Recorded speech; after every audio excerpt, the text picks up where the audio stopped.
Halo semuanya, Assalamualaikum. Kembali lagi di Spektanya. Spekta bertanya.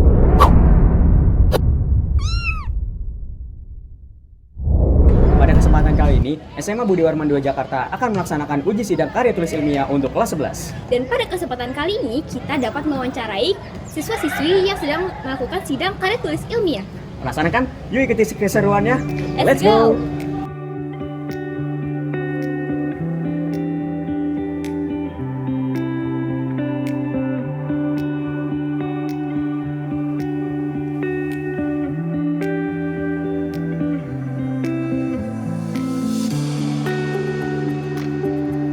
Perkenalkan, nama saya Reksa Mustafa dari kelas 11-4. Nama aku Putri Kesha Natali dari kelas 11-1. Hai, nama aku Reva Nurhaliza Putri, aku dari 11-3. Muhammad Fakni Perdana dari kelas 11-2. Saya Widyata Tirta Marzuki dari kelas 11-4. Pembimbing saya itu Pak Erik Aprilianto. Nama guru pembimbing KTI saya itu adalah Pak Diki, itu guru PKN saya. Nama pembimbing aku Bu Isna. Kalau untuk saya sendiri, pembimbingnya Pak Getar Satya Mardika. Saya Madam Citra Septriana. Sebelum sidang kita mempersiapkan yang pertama jurnal-jurnal referensi ataupun buku-buku referensi untuk kita jadikan referensi tentunya, dan kita juga mempersiapkan saat kita observasi ke desa Cimbuntunya untuk mendapatkan beberapa hal-hal yang emang kita perlu dapatkan dari informasi lebih tepatnya di desa tersebut. Sebelum sidang itu mungkin menyiapkan dengan belajar supaya nanti pasti sidang itu gak bakal susah dan juga bakal lancar juga pastinya. Cukup banyak ya, pertama harus siapin mental dulu, terus juga kita harus nyiapin jurnal kita, KTI-nya kita itu, terus juga harus benar-benar banyak-banyak yang harus disiapin kayak mental, terus juga jurnal kalian, terus juga laptop kalian untuk alat-alat yang digunakan. Itu aja sih aku nyiapinnya. Untuk sidang, terutama datanya sih yang harus diambil, karena kalau nggak ada data susah. Terus juga harus mengambil buku dari perpus. Udah.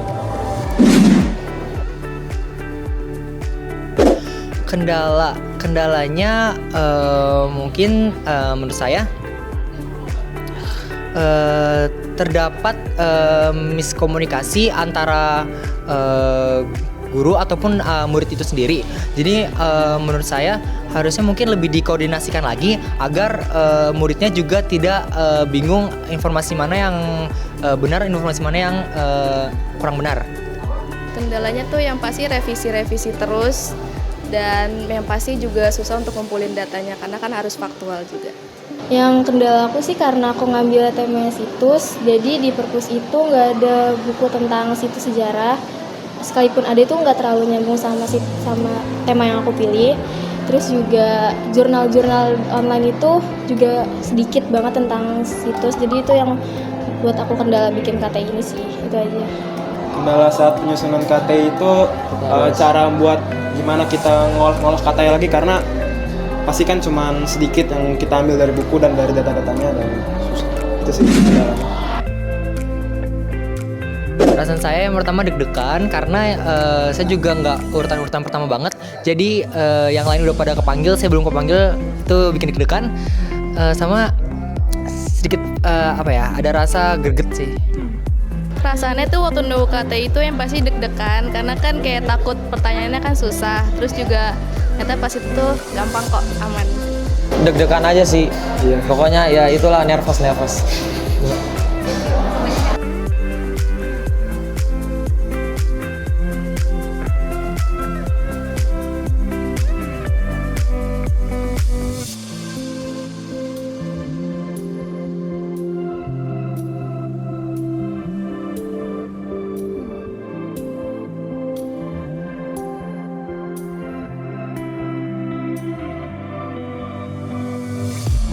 Assalamualaikum warahmatullahi wabarakatuh.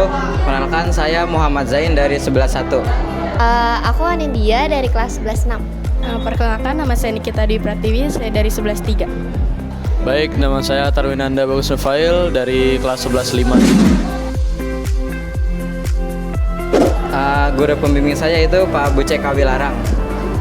Guru pembimbing saya itu Ibu Cynthia Gucishima. Guru pembimbing saya Bu Darmi. Guru pembimbing saya itu Bapak Ilman. Perasaan saya alhamdulillah senang banget karena bisa mengikuti sidang ini dan hasilnya lulus. Habis KTI sih rasanya lega ya, soalnya karena akhirnya semua kerja kerasnya udah selesai, terus tinggal nunggu hasil sidang aja. Perasaannya setelah sidang KTI ini senang, mungkin peluang yang ditunggu-tunggu akhirnya udah selesai. Mungkin itu saja. Perasaannya cemas ya, karena kan jurnal saya kan belum siap buat dipublikasi, jadi harus ada revisi lagi, banyak yang direvisi. Percaya diri sekali saya. Iya, ngelihat respon dari penguji saya sih sepertinya hasilnya lumayan bagus, semoga aja sesuai dengan apa yang saya harapkan. Kalau percaya diri mungkin percaya diri, tapi karena ada revisi jadinya percaya dirinya nggak terlalu banyak. Nggak terlalu sih. Kesan saya ya sangat senang sekali bisa mengikuti KTI ini.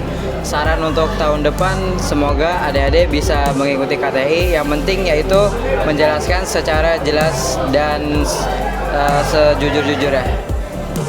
Buat tahun ini KTI-nya alhamdulillah lancar, dan untuk yang kedepannya semoga kalian juga lancar KTI-nya dan siap-siap menghadapi penguji yang killer. Kesannya mungkin saya senang ya karena mendapat pengalaman baru untuk menulis karya tulis ilmiah ini, dan pesannya semoga di tahun depan informasi yang didapatkan dari sana lebih banyak dan juga waktu pengerjaannya lebih lama. Kesan tahun ini sebenarnya agak berasa buru-buru pengerjaan jurnal penelitian. Terus pesan buat tahun mendatang, semoga angkatan selanjutnya ngerjain KTI-nya dikasih deadline-nya nggak cuma sebulan lah. Saya menggunakan dari berbagai sumber dari jurnal di internet, yang sumber itu udah pasti, dan juga dari perpus sekolah. Iya, karena selain dari sumber-sumber yang udah ada di Desa Wisata Cibuntu, ada juga sumber-sumber kayak dari jurnal, tesis, dan sebagainya. Tentu itu ya, karena kita melihat dari jurnal-jurnal atau artikel yang ada di Google. Ada banyak. Saya juga pakai jurnal-jurnal dari buku juga. Bukunya juga nggak cuma dari buku tentang bambu, ada juga buku-buku lain buat referensi aja sih dalam penyusunan jurnal.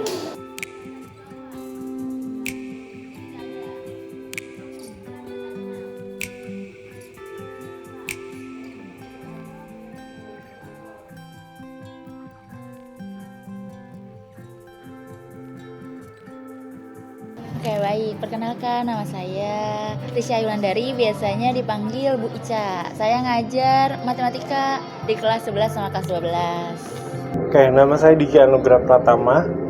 Saya menguji, sebenarnya semua kelas diuji. Cuman ada beberapa anak yang dipilih untuk diujikan. Misalnya kalau untuk saya per kelas itu 2-5 orang per kelasnya yang dapat. Nah, itu juga atas pertimbangan-pertimbangan yang dibuat atau didiskusikan oleh penguji yang lain. Karena kan biarin harus sesuai porsinya gitu, biarin tepat yang mana yang misalnya memang sebentar dapatnya, yang mana yang lama, jadi disesuaikan dengan waktunya. Saya penguji dari 11.1 sampai dengan 11.6. Kendala sih kalau untuk ngujinya enggak, cuman mungkin kendalanya pada peserta didiknya mungkin ya, yang mungkin karena takut terlebih dahulu, jadi ketika ditanyakan saat ujian mereka jawabnya malah kemana, tidak sesuai, padahal seharusnya mereka bisa menguasai itu. Mungkin dari mentalnya saja sih yang kurang siap, tapi untuk penyajiannya, untuk kendalanya tersendiri, kalau untuk di sidangnya, di ujiannya tidak ada sih, cuman yang kayak yang tadi aja dari beberapa yang memang belum siap. Tapi untuk keseluruhannya mereka sudah cukup baik dalam menyelesaikan KTI ini. Kalau dari saya sendiri tidak ada kendala sama sekali, karena memang saya sudah mengikuti rules yang disediakan sama sekolah. Karena kalau dari penguji sendiri harus mengikuti tata tertib yang sudah diberikan. dari segi pedoman, dari segi mereka presentasi, dari segi pas pertanyaan jawab sama dengan siswa. Perasaan campur aduk sih. Dibilang senang karena kan semakin dekat sama peserta didik, terus juga sama mereka jadi banyak interaksi, terus juga jadi kita sering ada tukar pikiran juga. Jadi di sini saya nguji nggak cuma saya yang sebagai yang komentarin doang, tapi kita bisa saling sharing. Makanya di situ saya senang. Selain itu yang saya rasain itu kadang saya ngerasa kurang gimana ya, anak-anak gitu atau si peserta yang nulis ini kurang antusias biasanya dalam menulis, jadi baru akhir-akhir misalnya mau mendekati, jadi bukan dari awal. Makanya paling saya agak mungkin bukan bete sih, lebih tepatnya kok nggak dipersiapkan dari sebelumnya jauh-jauh hari gitu, karena kan memang banyaknya bludak di akhir-akhir. Nah itu campur aduknya gitu, capek jadinya kan, jadi mereka juga nguras waktu. Nah itu yang dirasain. Perasaan saya sangat bangga ya, karena dari beberapa anak dari kelas 11 sendiri itu bisa memenuhi kriterianya. Dan untuk yang anak-anak yang belum memenuhi kriterianya sendiri bisa lebih semangat lagi buat ke depan. Manfaatnya banyak pasti. Yang pertama, mereka pasti tahu cara nanti menulis. Nah, di sini kan menggunakan artikel ya. Jadi nanti persiapan mereka untuk di jenjang selanjutnya itu bakal kepake banget manfaatnya. Yang kedua, mereka jadi tahu loh yang diteliti itu bukan hanya sekedar diteliti, tapi bisa mereka maknain. Jadi mereka bisa mengungkapkan gagasannya, mengungkapkan pola pikirnya di dalam tulisan. Nah, terus selanjutnya juga kalau manfaat tersendiri, jadi mereka tahu disiplin dalam waktu. Kayak misalnya kan dikasih tenggang waktu harus selesai. Nah, dari penulisan ini kan mereka harus tanggung jawab kan, jadi disiplin dalam waktunya. Terus manfaat yang lainnya juga mereka itu jadi lebih kayak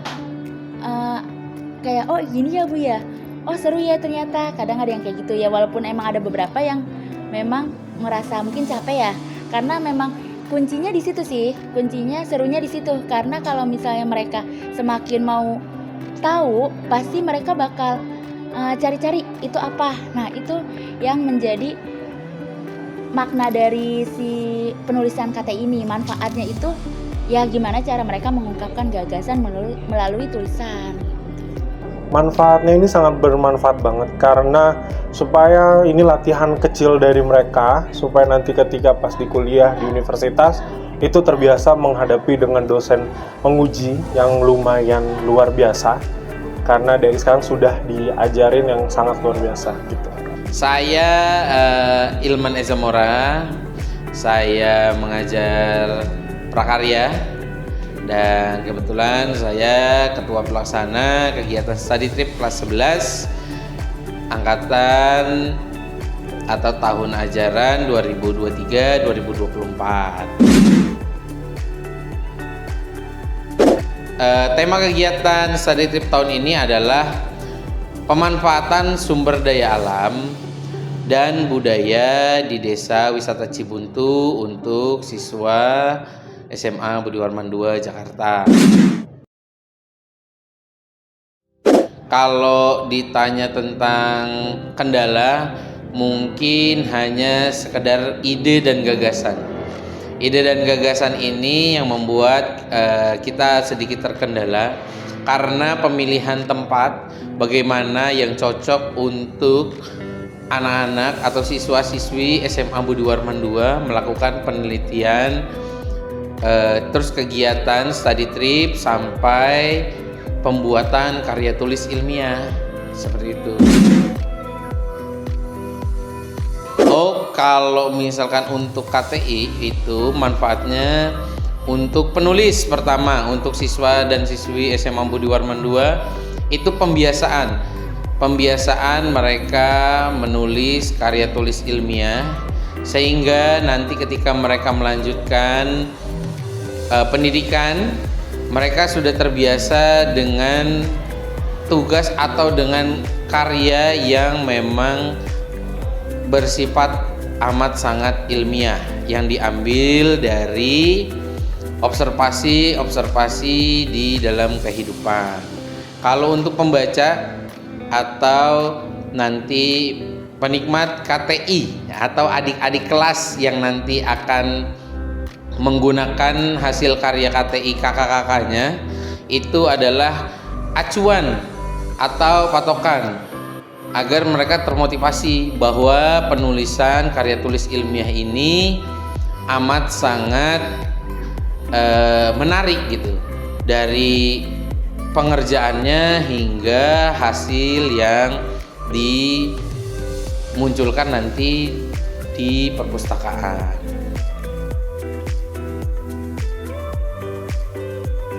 Saya Dr. Andaina Busrowati, Wakil Kurikulum SMA Budi Warman 2 Jakarta.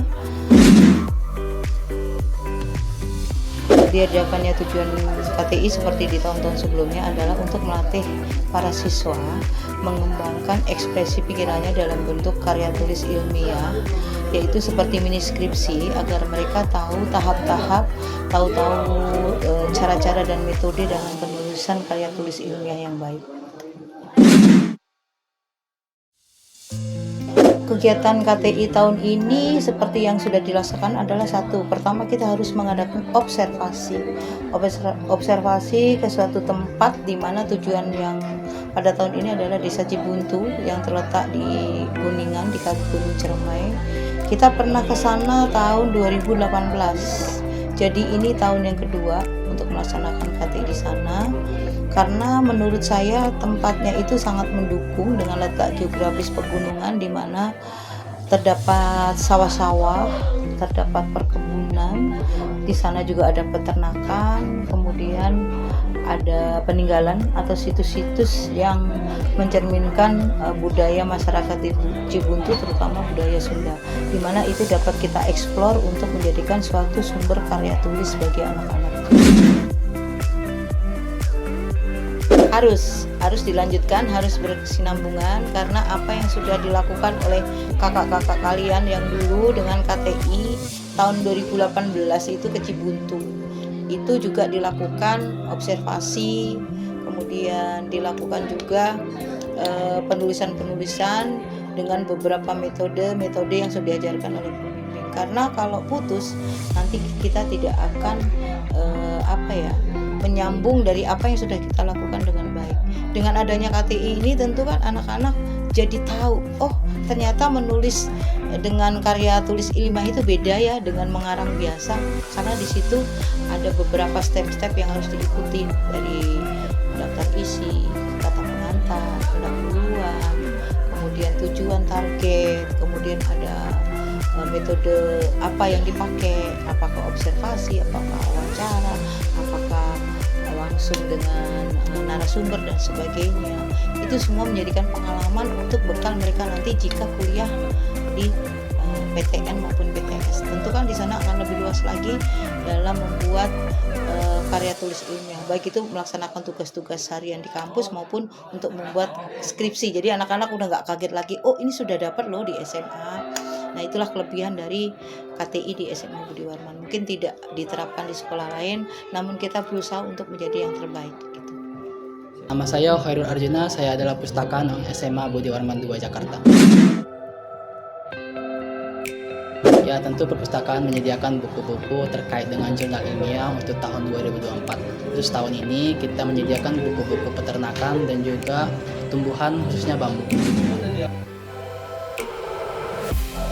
Untuk kunjungan perpustakaan di tahun ini mengalami peningkatan hampir 2 kali lipat. Itu dikarenakan siswa wajib meminjam buku referensi perpustakaan untuk mendukung penulisan jurnal ilmiah. Ya untuk anak-anak kelas 11 tahun ini kalian mendapatkan program jurnal ilmiah. Semoga dengan ini kalian semakin giat untuk membaca buku dan juga terlatih untuk menulis tulisan ilmiah. Oke, jadi itu dia acara sidang karya tulis ilmiah yang diselenggarakan oleh SMA Budi Warman 2 Jakarta. Gimana nih program kerja yang ada di SMA Budi Warman 2 Jakarta? Menarik bukan? Penasaran kan konten-konten apa lagi yang ada di SMA Budi Warman 2 Jakarta? Oke, jadi segitu saja spektakelnya pada kali ini. Sampai jumpa pada konten spektakel selanjutnya. See ya!